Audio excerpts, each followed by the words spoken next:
Épaules étroites au niveau des clavicules, donc les clavicules, les os que vous avez là qui se rejoignent sur le haut de pec, là comme ça. Donc les clavicules, plus elles sont étroites, comme j'ai marqué ici, épaules étroites ou clavicules, difficulté à descendre la barre au développé nuque, compression trapèze contre omoplate.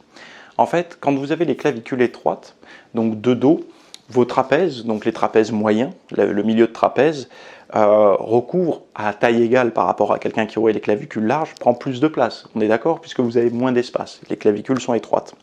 Et quand vous allez descendre la barre au développé nuque qu'on verra n'est pas forcément un bon exercice pour la santé des épaules, et bien en fait les omoplates que vous avez dans le dos, elles bougent, elles sont censées bouger. Et quand elles bougent, quand elles sont libres, ça vous permet de bien descendre sur des développés à la barre ou aux haltères, ou ça vous permet de bien monter quand vous faites des tractions.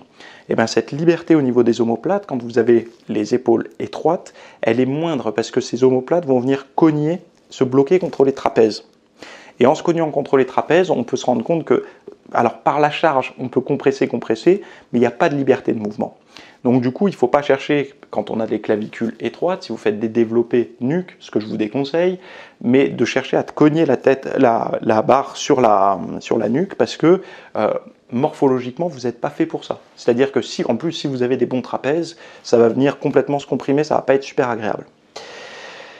Ensuite, si vous avez des épaules larges, donc au niveau des clavicules, là vous avez, comme je disais, une facilité à descendre la barre parce que vos trapèzes ne viennent pas en compétition, enfin ne viennent pas contrer la mobilité des omoplates. Alors ça viendra probablement toucher aussi, mais beaucoup moins, et donc du coup peut-être beaucoup plus bas, et donc ça vous donnera une amplitude plus ample, entre guillemets. Merci d'avoir regardé cet extrait de vidéo sur les épaules. Alors si vous voulez avoir la version complète, elle est dans les notes de cette vidéo, donc juste dans la description. Si vous êtes déjà sur le site, vous avez un bouton pour y accéder. Alors là, l'avantage, c'est que vous allez pouvoir savoir comment travailler l'arrière d'épaule, la portion latérale, l'avant d'épaule, également comment vous préserver des blessures, mais aussi comment travailler les épaules si vous avez mal au poignet ou mal au coude, de manière à pouvoir continuer à vous entraîner.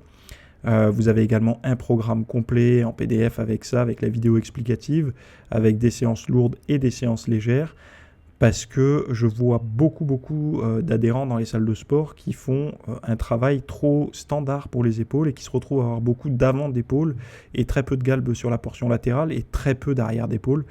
Donc si vous voulez travailler coiffe des rotateurs et vos épaules sous tous les angles, allez voir le lien qui se trouve en description et on se retrouve de l'autre côté.